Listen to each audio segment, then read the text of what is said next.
Hello guys, আসসালামু আলাইকুম। আশা করি সকলে আছেন আলহামদুলিল্লাহ ভালো।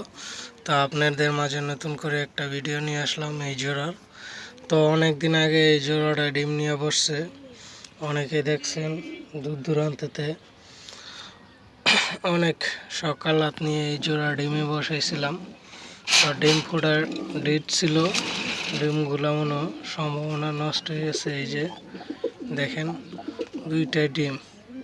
এত যত্নের পরও ডিমগুলার সব দুটাই ডিম নষ্ট হয়ে গেছে গা। এই জোড়াটা আজকে ভেঙে দিন। তো এখন সামনে গরম কাল আসতেছে, আস্তে আস্তে সব কিছু জোড়া ভেঙে দিন। এই যে এইখানে আছে এক জোড়া, উপরে আছে, নিচে আছে এক জোড়া খাকির, এই পাশে আছে, আর এই পাশে তো বেবি দেখছেন। তো আপনার যে এখান থেকে দেখতেছেন আমার ভিডিওটা, সবাই লাইক শেয়ার দিবেন আর অন্যকে সাপোর্ট করবেন ভিডিও দেখার জন্য। এই যে আশা করি সব 5 ওয়াক্ত নামাজ পড়বেন, অন্যকে নামাজ পড়ার জন্য আহ্বান জানাবেন। সকলে ভালো থাকবেন এই কামনা, আর আমার কবুতরের জন্য দোয়া করবেন। আল্লাহ হাফেজ।